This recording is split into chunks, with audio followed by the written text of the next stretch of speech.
Thank you so much, Alan Uchanda, for that. So let's dive into a conversation. As I earlier hinted, we have award-winning singer and songwriter, equally a nominated senator. I'm talking about Crystal Asige, someone who's been touted as Kenya's best PWD's representative. Good evening, and thank you so much for joining us. Thank you, Ashley. You've actually really raised my spirits. I was at like a 4 out of 10 when I came in here, but now it's like, shut up. Good. I guess that's a good thing. Thank you. You raised mine too. So you are a Jill of all trades, if I may say so. You know, arts, politics, legislative, you know, you are everywhere fighting for people's rights. Of course, let's start with your transition from arts to senator. How was it for you?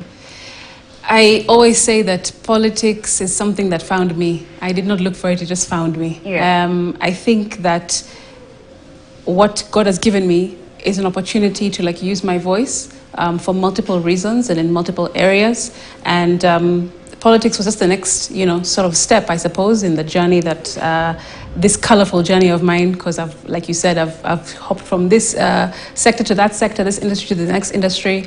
But I think that all in all, I love people. I'm crazy about making people feel seen and heard and understood, whatever your ability or disability, you know, and whatever the industry that you're at or working in. So the transition was difficult. I mean, I feel like it's still a very high, steep learning curve.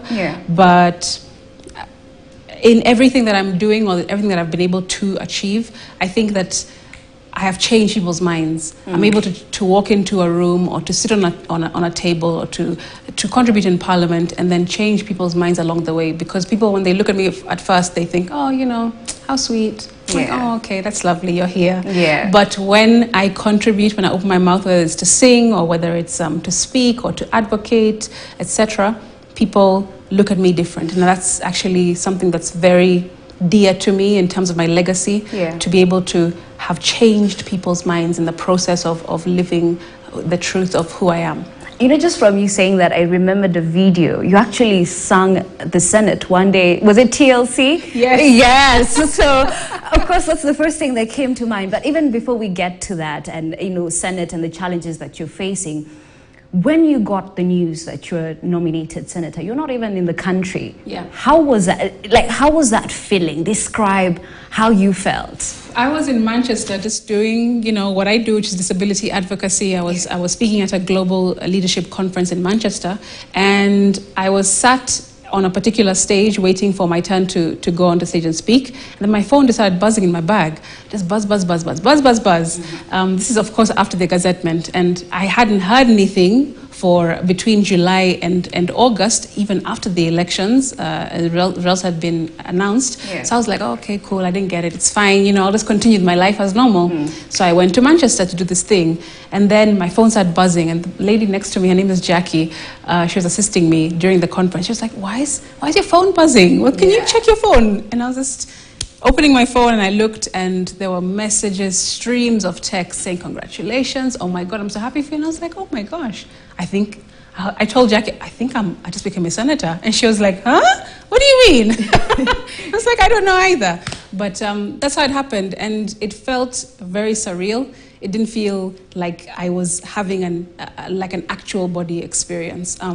Very much floating on air and thinking like, oh my gosh, when I go home, I came to the UK as a normal citizen, I'm going to go home as a member of parliament. That's crazy. Honorable member. Oh my goodness, crazy. It's similar to like Queen Elizabeth when they say that she walked up the tree as a princess and came down as a queen. As a queen, I was like, oh my goodness, like this is crazy. But I felt very grateful and also very nervous because I've been given this huge responsibility, you know, to be able to represent not just myself well and Kenyans in general, but also a very special minority group of people that I am a part of. And I've been able to do that to my best of my ability so far, and I hope that people are happy with my work so far. So how was it, you know, getting to Senate? Was it a culture shock? Absolutely a culture shock. I mean, you're in there with majority male, first of all, majority people who have been veterans in this politics space, people who have been in politicians or in the space for like 5 and 10 and 20 and 30 years. So me being a first timer, a mono, and also coming from the creative industry, out of all of them, someone who wears my heart on my sleeve, very, expressive and things like that. Coming into this space was very difficult to adjust to. I had, of course, feelings of inadequacy, feelings of, oh my gosh, imposter syndrome, things like, low self-esteem and confidence. It took me so many days to make my maiden speech. That definitely told people who know me well, like, Crystal's not talking. We haven't seen her in the Senate proceedings speaking. Why is she not speaking? Even my minority leader, Stuart Madzayo from Kilifi County, came up to me on my desk and said, Senator Sige, nini mbaya? Mbona uongei? And I was just like, don't worry, Senator, just give me some time. But once I got over that sort of like initial freeze response to this new task that I've been given, this new assignment, I've been able to free fall, I suppose, and many people around me, because of what I'm contributing and the sense that I'm making and the measured approach that I have to, debating and putting across my points and lobbying and things like that. I think it's given people a bit more confidence of like, okay, she isn't just here as an affirmative action, like she actually knows what she's doing. And I think you were the first visually impaired senator? Yes. In the history of Kenya? Yeah, I was informed on the induction week at Senate. I went to the clerk's office to, of course, be given all of my bits and bobs and orientation and all. And then I was told, by the way, Senator, you are the first and only visually impaired senator that we have had in the history of Senate. And also they told me that I'm the only person that has... that is a woman, youth, and disabled person all in one. That intersectionality has never been crossed in Senate before. Well, that's big, because you've broken history, I guess. It's crazy. But I imagine that comes with its own challenges, since, you're the first. Yeah. How was it, and what are the challenges that you faced? Challenges with being sort of a unicorn in that respect is people, first of all, have had to learn me and the needs that I have as I continue to work, and vis-a-vis me also teaching people as I also try to work, which means that I'm a trainer of disability sensitivity, of how to handle people with disabilities, how to handle people with a visual disability specifically, and at the same time I have to do my work. So it's just like, okay, let me just put this work aside. Come, let me teach you how to, what I need as a visually impaired person. How the accessibility needs to be adjusted in Parliament. What reasonable accommodations need to be made for people with visual impairment, things like that. And then now do my actual work. So that's been one challenge for me. Another challenge, I think, certainly has been just changing the narrative of disability in general, because we're always seen as, charitable, we're seen as sort of like warrior projects, things like that.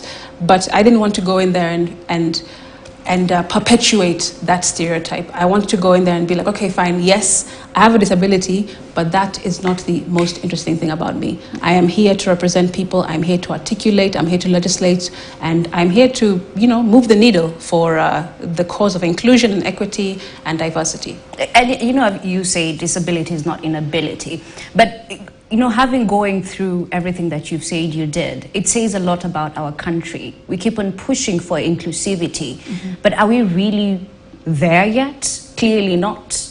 Clearly not. I agree absolutely with that sentiment. And though we've come a long way, I think that when you look at it on a macro level, it's not as life-changing or as big of an adjustment as we think. But what I'm trying to do is to change that narrative as well, like I said, and the bills that I'm pushing for and the agenda in general that I'm trying to put across, not just to colleague senators and to the parliament in general, but also to people who are listening to me, people who are watching me, is so we can move closer to that sort of, holy grail of inclusion, like true inclusion. I always say that diversity is inviting me to the party, but inclusion is asking me to dance. There's a difference there. Diversity is like, okay, like just tick a box. Okay, nominate a senator for disability, hire. There she is. But inclusion is, what is Parliament doing to enable me to fully participate as a parliamentarian, you know? Yeah. How am I being accommodated? What am I being given, or how are they adjusting or trying to understand, okay, let's get creative with how to fully facilitate this type of senator with this type of disability. Because, of course, in Parliament, they've been very used to physical disabilities. Yeah. We've seen many parliamentarians, you know. My fellow party mate, Honorable Tim Wanyonyi, is a fantastic example of inclusion, but with a visual impairment, with a sensory disability, which means visual or hearing, that's not been seen before. So I'm hoping that even though I have two caps on every single day that I go to Parliament, there's the inclusion and there's the parliamentarian part of me. I hope that, you know, they're able to see and work towards more inclusion. Okay, not forgetting a teacher also, because you're equally teaching them while at it. Yo, man. they need to give me some prize. No easy fit, I assume. But, you know, so many people are saying you're putting veterans to shame. Why? If let me just answer that myself. I mean, 4 bills in less than 2 years. It's something that we don't see often. So, especially for a first-timer. So let's talk about those bills. What exactly are you seeking to achieve? You know them better, so maybe you can explain them? Yeah, sure. I am wanting people to be more accepting of people with disabilities, of people who are different from them, right? Privilege is always invisible to those who have it. There's a story that I told in Senate, actually, which is that there's 2 fish who are swimming, you know, like in the deep blue, etc. They're just swimming, 2 young fish, and then on the way, they meet another bigger fish who's swimming the other way from them. Yeah. And the bigger fish says, "Hey boys, how's the water?" And the 2 fish like continue swimming past him. They're just like, okay, whatever. And then as they continue on, one of the small fish turns to his friend and goes, "Psst, what the hell is water?"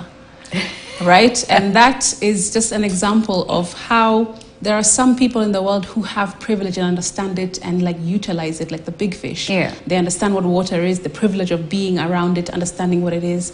But there are other smaller fish in life, like myself, people with disabilities, other vulnerable groups, who don't have that privilege of knowing like what it's like to live in a fully inclusive society or environment where there's no barriers to your potential, your dreams, your hopes, your ambitions. And so privilege is always invisible to those who have it. And I want to be able to show those with privilege, like, hey, it's good that you have the privilege, but there's other people. There's a humongous minority of people that don't have it. What are you going to do about that? How can we close that gap, right? Yeah. And that's sort of my ultimate goal. Everything that I do, I inject music into it, I inject my creativity into it, I inject my public speaking skills, like my youth, all that I have, all the talents that I have, like I try to put them together and bake them into this sort of like agenda for equity. Okay. And you know, we joke and say Kenya is not short of policies. It's the implementation that is a problem. Yeah. When you're envisioning these bills, do you think of how exactly you're going to get to the end product? How are you going to ensure that, you know what, this is implemented and it's implemented to the full? Yeah, so with the 4 bills that I have, which include the Persons with Disabilities Bill of 2023, the Kenya Sign Language Bill, I also have the Learners with Disabilities Bill and the Startup Bill, which I've been able to push. Yes, implementation will absolutely be like the make or break of it, because it's all well and good to have something enacted into law, but who's going to drive those provisions, you know, and bring them to life? And I think that we've had that problem historically, not just in Kenya, but all across the world. There's many fantastic laws, beautiful sort of like drafting of legislation, but they catch dust on shelves, you know, or rather they catch dust on laptops nowadays. But I think that because disability is something that can affect absolutely anyone, and every single person has a story of some kind of disability or being adjacent to disability or knowing somebody with a disability, I'm hoping that that sort of basis will be able to transcend that issue of non-implementation, lack of implementation of bills. And also, I'm trying to lobby with ministries, the government of the day as well, to make them understand that, hey, these things are not just something that I'm trying to write. It's not just good literature and nice English language for the sake of it, but it needs to happen because people with disabilities have been left behind for such a long time, and I don't want to be a part of anything that is just face value, that's just sort of talking but no action. I don't want to be part of that. I'm a very action-based human being, and that's why I'm here. That's why I've been able to achieve all that I've been able to achieve, because I'm okay, when I have a goal in mind, I'm okay, God, let's make it happen. So, I mean, eventually it'd be great if I would love to be a minister myself, to be able to implement the things that I'm writing into law right now. Manifest it. Yo, actually, you have to manifest it. Come on. And so that there can be people in place. I always say the wrong people seem to always get the right positions, but it would be nice for the right people to be in the right positions so that these things can now come together and not serendipitously, but just intentionally, move forward and change sort of the landscape of people with disabilities. Not just people with disabilities, but then just generally everyone who needs to be included in society. When you talk about inclusion and the challenges that people with disabilities are facing, let me just give an example of what the kind of environment that we are in right now. Climate change, we are seeing the effects of climate change. We're seeing heavy rains and flooding. Do you think as a country we need to include disability issues in disaster management, and how exactly should we do it? Because so many people with disability are suffering right now. When I walked in here, I told you I was at a 4 out of 10. Yeah. In terms of my mood and my energy.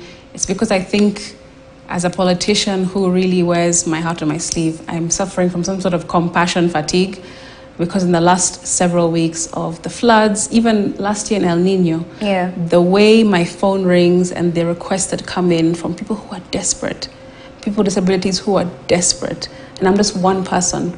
Other senators who are elected have a county that they're in charge of. I'm in charge of people with disabilities in Kenya.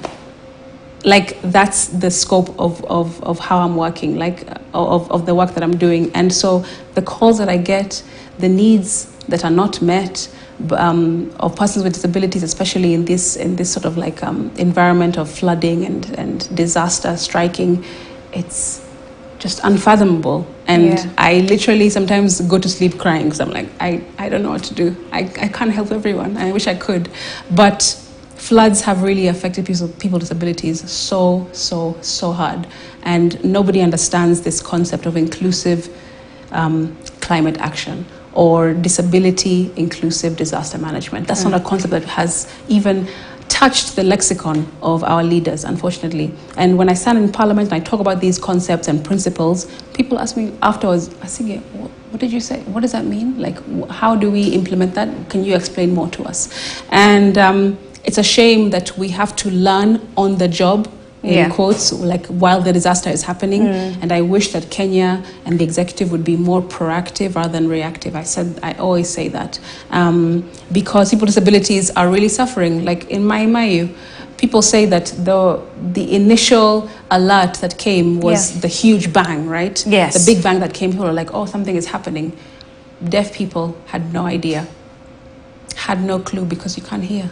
Right? People who are in wheelchair users, people who are blind like myself, cannot run away from disaster, from water when it comes to sweep everything that you own and know away. And I've had reports from autistic people as well, who are really suffering because they don't have the social cues that non-disabled people have or enjoy. So they don't really know what's happening. People are running around, they don't know what to do, they get panicked, they're prone to get lost or veer away from their homes or their safe spaces. And so there are really nuanced issues that are not being addressed, unfortunately. And I know that UDPK, as well as the National Council of Persons with Disabilities, is really calling for government to begin a more inclusive approach to disaster management. The 2% that every county is supposed to put away for disaster management, how much of that is specifically, cordoned off or ring-fenced for disability-inclusive climate action? That's not really a conversation that's being had. So then, as a person, how do you cope? Because you say, you know, you're in charge of the entire country, so to say. And here you are, you have someone from Mombasa calling you, someone from Kisumu calling you, and at the same time, there's so much you can do. And as you've said, you wear your heart on your sleeve. So how do you cope? I don't know if I'm coping, to be honest. I'm not sure that I'm doing it very well at the moment. I think you are. But it's just about trying to give hope to people, trying to help where you can, whether it's monetary, whether it's sending aid to where it's needed, just in a small ways, because you have to remember that elected have more allocation in terms of budgeting than those who are nominated. In fact, nominated don't get any kind of allocation apart from, you know, just office sort of, you know, buying printers and paper and things like that. We don't get oversight monies at the moment, which elected members do. So that is already a barrier for us to be able to really execute our mandate as senators. And being able to take a call from Trans Nzoia and then take another call from Kwale and then take another call from Baringo and then try to really figure out, okay, let's strategize with my very small team in the office. How do we fulfill all these needs without burning ourselves out because, you know, we're only one office. But I do my best. I try my best, whether it's connecting people to other people who can help in the area that people are in need, or in the location that has sort of shown a desire to be supported in one way or the other. That's how I do it, because I can't be everywhere at once. And then there's also, like I say, in the midst of disaster, you have to continue the parliamentary work. You have to be seen in Parliament. You've got to contribute, you know, because there's this balance, this play that you have to do, this dance where you have to be in Parliament, but also on the ground. So, and then, like you say, coping mechanisms, personal, studio, have to sing, have to continue singing, because that's the best way that I know how to express myself. You're really juggling a lot, aren't you? I mean, you're a teacher, you're coming up with bills, you're helping people, you know, everything all in one. And we'll get to the arts in a short while. But even as you talk about the fact that at times it's hard to execute your mandate, or you're at Senate and you're speaking and people don't understand the concepts or things that you're trying to push for, it seems that there's low level of understanding of disability amongst decision makers at all levels. We need to change that as a country, but where do we start? I think I will refer to something that our late President Mwai Kibaki said, which is that he doesn't believe in harambes or charity. He believes in sustainable action and programs, right, that can you know, live or outlive us all. And the normal mindset of people when they hear disability is, oh, let's just give them a bit of money. Let's just, you know, give them some charity of one kind or the other. Rather than, let's empower this group of people. Let's put policy and legislation in place that will actually empower them to be able to sustain themselves for years and generations to come. And that's the mindset that I want to be able to inject into Parliament. Like, hey, don't just see us as a place where you go and do harambe. It's not a pity party. Correct, yeah. We can absolutely contribute to society when given a chance. We can absolutely contribute to the GDP and the growing of our GDP when given opportunities, when there are no barriers to access education. For example, even like the built environment. That is one of the foundational matters that I always try to bring up, accessibility. That is a huge barrier to education. It's a barrier to health. It's a barrier to employment. It's a barrier to so many basic needs, right, and human rights for us as people with disabilities that can be fixed if only National Construction Authority adhered to universal design principles, for example, making sure that every single road, every single bus stop, every single building is accessible to people with disabilities. Because think about this, if I as a visually impaired person cannot walk from here, Mombasa Road, or find my way from Mombasa Road to town, for example, to Parliament, how would I function?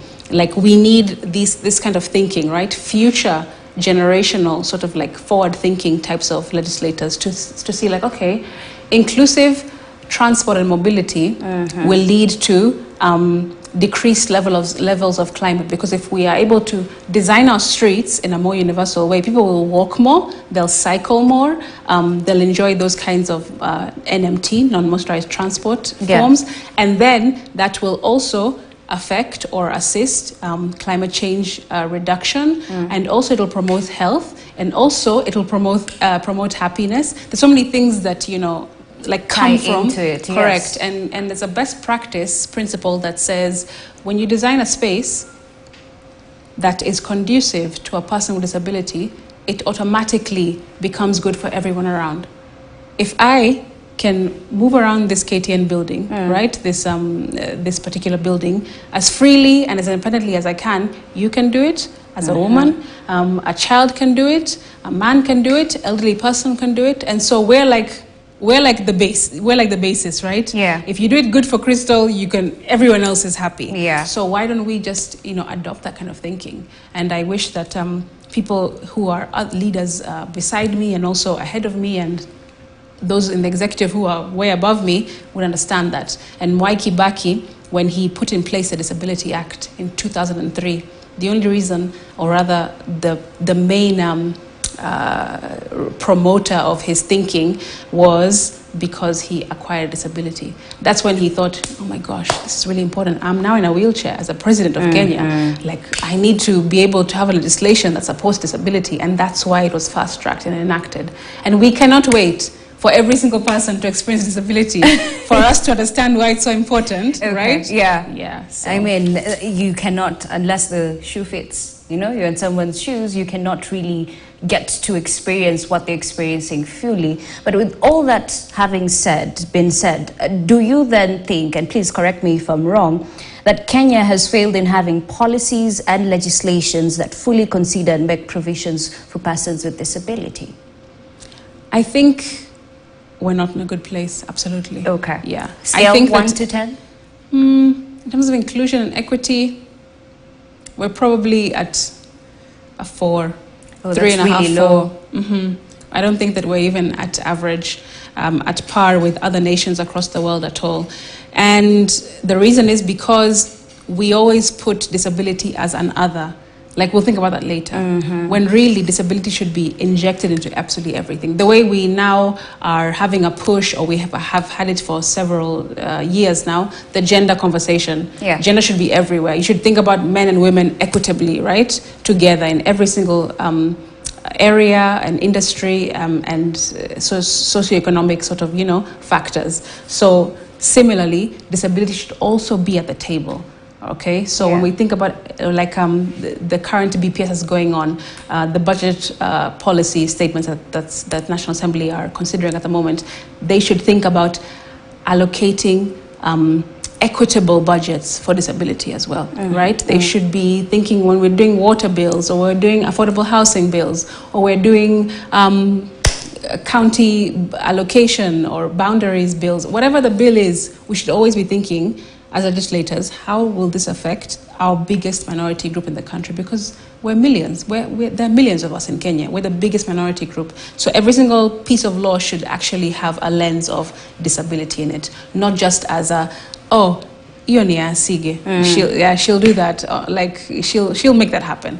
It should be everything should be inclusive. And that's the only way we can advance towards a truly inclusive society. Yeah, absolutely. Because I think, actually, even when I was in the UK, when I was studying, the first time I went to the UK and my parents were able to sort of send me out there, I was like, wow, people can actually live like this. Like, I didn't even know that it's possible for you to have a disability and be independent and be happy and be accepted and be included in a society the way, you know, they have understood it and figured it out in the West. Yeah. I didn't know about buses that are inclusive. I didn't know about gadgets and assistive devices and all. Like, I learned all that outside. And I wish that all those kinds of innovations would be able to, you know, trickle down to Africa and to Kenya, so people can feel like, oh my God, there's hope.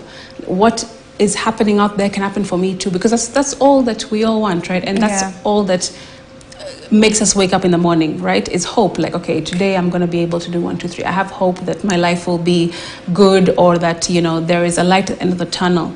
And when we don't have hope, is when you see people committing suicide, people going into, you know, illicit sort of like activities, especially on the coast. You see like gangs and things like that. There's so many issues, and it's all about people's perspective on what's, you know, in the future. Like, is the future bright or is it dull? And then that's how people sort of like react. I guess it is with the right people, like yourself, you know, fighting for the right things. It is bright. We can say that. We might be at a 3, 4 right now, but hopefully by 2027, thanks to you, we'll be at a 9 or 10. If that happens, I'll be like, yo, Kenyans, I've done my job. Crystal for president. Peace out. Like, if you want to bring me back, bring me back. If you don't, it's okay, because I would have felt and I would have known that I've done what I came to do. Okay. So let's now dive into arts. I mean, that's your escape. You have new music out. Mm-hmm. Tell us about that. You know, I know when you're coming up with music, there has to be some sort of inspiration. Yeah. Talk to us about the inspiration that you had. I love how you said inspiration. Hey, girl. Yes, music is my outlet. It always has been. It's been the thing that sort of is the common denominator in many of the situations that I've been through. Many of my low points, many of my high points as well have had music attached to it. And so even now that I'm in Senate, I've not disappeared from the scene. I have not left studio. I had to take a little bit of time to, you know, learn a new environment. Like everyone, when you have a new job, you need to, you know, sort of like buckle down, keep your head down and like understand the new job. Then you're like, okay, cool. Like, okay, friends, let's hang out or whatever, right? Yeah. Similar to me and what I've experienced with music and Senate. So I went back into studio beginning of 2023, last year, yeah. And I've been working on lots of music. There's a lot in the archives, a lot. And I decided to team up with some people that I used to work with, some people that I have never worked with, but I really want to work with. I've been able to release a mixtape. It's called Blinding Allure. Yes. I had the launch in November last year. It was really, really fun. And also lots of senators came out to support me. I was like, you guys can go out and just flexing. Like let your hair down. I mean, if a senator can come to your release of a mixtape, right, you're flexing clearly. It was so fun, and they saw me in different light. They were like, we did not know that you could dance like that. We didn't know that you could sing like that. My goodness, you're so composed in Parliament. And I'm like, yeah, man, you know, we are multi-talented. Mm. We have multiple layers of what makes, you know, a human being. So this is just another side of who I am. And I was able to do that. It was really fun. I've been back in studio, and I want to release a series of mixtapes called Blinding Allure. So the first one was like hip-hop R&B, paying homage to how I first got introduced to music, which was listening to like lots of rap mixtapes and hip hop and R&B from the UK and the US. Do you mind sharing some of those artists that? People that I really love, Nas. Nas. Okay. Lauryn Hill. Oh, Lauryn Hill is always a favorite. Oh my goodness. Yes. My goodness. One album, but that album is enough. She's she's a goat. She's amazing. Yeah. Mariah, Whitney, Aretha, love them. Chris Brown. I mean, lots of people that I really, really enjoy in R&B and hip hop scene. Jay-Z, of course, Run DMC, many people. Okay. So I wanted to pay homage to like that side of who I am, because many people know me for cha-cha, rumba, but they don't know that I have all these other genres that I enjoy. So that's the first one. And the second one, I want to do more like Afro, get back to my, you know, your roots. Correct. Which is going to be Blinding Allure 2. Then Blinding Allure 3, I would like it to maybe be reggae, inspiration. Maybe, you know, be soul. I also want to write a gospel album as well, because, you know, the church and my faith as well has really got me through a lot of what I've experienced in life. So I want to show all of who I am, basically, because I'm at a point of my life where I'm like, yo, pretending is not the thing anymore. Hiding away from who you are is not the thing anymore. Embrace Authenticity is what like it's about. So just, yeah, like you say, embrace all sides of you and There's put them on the never table. going to be another Crystal. That's the thing. I can never be you. You can never be me. So you have to really embrace who you are. Yeah, and leave it like athletes usually say, leave it all on the field. Yes. Leave it all in the field. So you leave it all in studio. Yeah. Okay, that's good. So let's talk about tattoo. Yes? Yeah. How is it doing? It's doing really well. People really enjoyed when they hear me back in studio or releasing and seeing me in the music video as well. That's on YouTube on my channel. They're like, oh, we thought that you had decided. I'm like, don't go there. I did not decide to leave music at any point at all. So people are really enjoying it, and I love the reactions to the music. Tattoo is the first from Blinding Allure 2, which is, like I say, Chakacha and more Afro and stuff. It was really fun. It was produced by Wudo Molo, one of my fave producers. He's such a fun time. He's such a good time to be around. And when I go to studio, he really helps me to forget a lot of the things that I am now experiencing as a parliamentarian. He's like, you know what? You're now in studio. Uko bunge, ochana bunge. You're now in studio. Like, how do you feel? He asks me. Many people don't ask me how I feel. Like, how you feeling? How you doing? Like, he actually sits down and we pray together, we eat together, we make music together. So it's really fun. So doing that with him, and then trying to get some collaborations. I've already done collaborations with Eugene Uaya from Watendawili, which is really fun. And yeah, just getting back to who I am. So body art. Is there a story behind it? Body art, yeah. So the song Tattoo originally, so I was in Malindi, and at the pier in Malindi, you know, you walk around and you have these ladies who, you know, they wanna kuchora, right? Kabisa. Piko na henna. Thank you. Yes. I forget you're from the coast as well, right? Yeah, I know. So, and this lady called herself Mama Tattoo. She was like, ujambo. Tattoo, can I blah blah. So we did a quick tattoo of myself, and then from that experience I started thinking like the importance or the significance of people who decide to sort of like tell their story on their bodies, like something that's very open, niwazi, so that everyone can see your story. Sometimes you can't say your story, but sometimes you can express it in other ways, right? So that got me then thinking of how especially women hide, or rather their stories and their pain or their hurts really live in their bodies, right?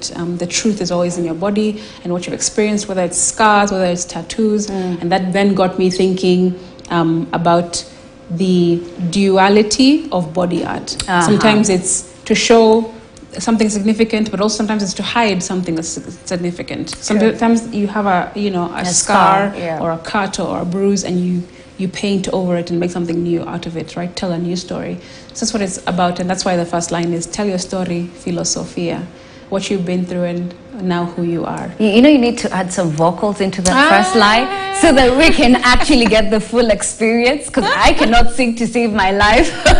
Hey, you never know. You have layers. Trust me, I can't. I'm not even going to pretend I cannot sing to save my life. And those people, when they sing, then you cringe. Yeah, but anyway, it's not my thing, but it's your thing. Maybe give us a few vocals. Okay. Tell your story, philosophia, what you've been through and now who you are. Draw a silver line around your scars. It's the story of our ancestors. A blinding allure ya choma watu. Messages bespoke mwili kitabu. When you get up close, you control the mood. The further back you go, the better they look. Hiyo tattoo. Oh my God. Waswahili usema sauti ya kutoa nyoka pangoni. I feel like I engulfed this entire studio. That's a good thing. Really beautiful, like an angel, if I may say. So, with everything that's happening, being a songwriter, are you now able to write songs for other people? Yeah, I really enjoy. That's actually part of the most favorite bits of writing music is for other people. Yeah. There's this artist, Nigerian artist, his name is Cobhams Asuko. He is also a blind artist, but from Nigeria. Next week he's coming to Nairobi, and we're gonna jump in together, and we're gonna collaborate on music. I'll write for him, he'll write for me, and that's part of, I think, just the spirit of being an artist, being a creative in general, is collaboration, right? Because you might have your own ideas, but when you sit with somebody else, with Ashley and Innocent, and we're all sitting around and having a cup of tea and eating and creating, it like there's so much more like magic which happens. So writing for the people, I love it. Whether it's just a hook or a whole song, it's something that I still absolutely do and I enjoy. Okay, so what should we expect from you going forward, even as we come to a close? Yeah. You seem excited about the future. I am, after this conversation. I really thank you. I'm really appreciative of this so much. Conversation coming at this particular time. The future, I think, first of all, the future is female. Second, the future is inclusive, the one that I see and the one that I hope for. And I want to be able to continue inspiring people because, you know, when I was younger and I was acquiring my disability, because I wasn't born with a disability, right? Yeah. I acquired it when I was sort of transitioning from high school into university. And I was always looking for somebody who looked like me, who had an experience close to mine to, you know, be like, oh, you know, that's a path that I can also follow. But when I looked on TV, when I listened on radio, when I read the newspapers, I didn't see somebody who represented who I am. So I want to be the person that I didn't see. I want to be somebody that a young girl from, I don't know, Nyeri will be like, oh, there's somebody who also has a disability and she's also a woman and she's also young. Yeah. And if she can do it, then maybe I can do it too. I think that even though I don't hear every single story, that my legacy will be able to live on through like those kinds of, you know, encounters. Today I just met somebody. I was at two events today. One was a foundation launch, and a young man came up to me. His name is Martin, and Martin was like, "Hi, Senator. In 2019, I heard your story, and it really touched me, and it got me through time of depression, a time of like low self-esteem. Yeah. And now that I see you as a senator, I really feel encouraged." And I was like, brother, don't make me cry. But that's the reality. You're already inspiring people out here. Yeah. So, you know, I think you're already halfway there. Thank you. And I hope that I continue. And I think that God was like, you know what? Even though I wish, every single day I wish that I could have my eyesight back, to be honest. I won't lie to your audience and say like I'm good and, you know, I'm living my best life. I still wish I could wake up in the morning and be able to see myself, to see my friends, my mother, my father, you know, my family, my siblings. But it's not in the cards for me just yet, I suppose.